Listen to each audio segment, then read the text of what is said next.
summer sem exams externals ఆ తర్వాత supply exams మళ్ళీ మధ్యాహ్నం నుంచి ఎండలో ట్రావెలింగ్ అబ్బా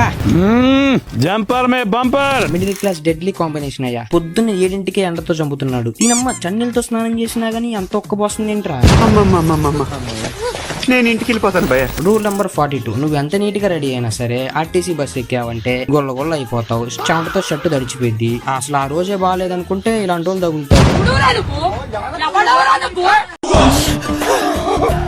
బస్ స్టాండ్కి వచ్చేసి ఇప్పుడు ఆటో పట్టుకుని కాలేజ్కి వెళ్ళాలి ఈ సిల్క్ హెయిర్ తో ఇదేనా ప్రాబ్లం కొంచెం గాలి తోలినా కానీ అటు ఇటు పిచ్చి పట్టిన దయ్యం లాగా తెగ ఊగిపోయింది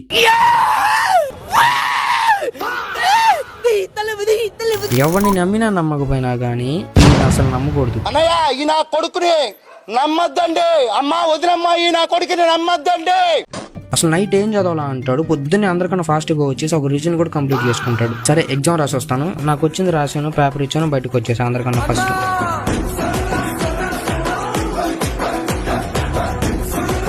ఎగ్జామ్ ఎలా రాసామనంటే పర్లేదు రిజల్ట్స్ వచ్చేదాకా వెయిట్ చేయాల్సిందే అందుకే ఈ పీడిఎఫ్లు కానీ ఏం డిలీట్ చేయలేదు ఒకవేళ సప్లై పడితే మళ్ళీ ఎదుకోలేం కదా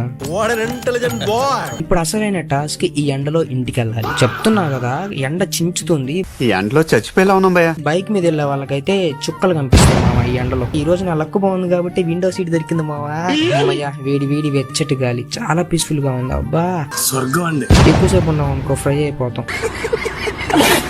ఈ రోజు నా లాస్ట్ సెమ్ ఎగ్జామ్ రేపు టాల్ నుంచి హ్యాపీగా అంత సీన్ లేదు సప్లీకి ప్రిపేర్ అవ్వాలి సరే కానీ మీకు ఎన్ని సప్లీలు ఉన్నాయో కామెంట్ చేయండి మావా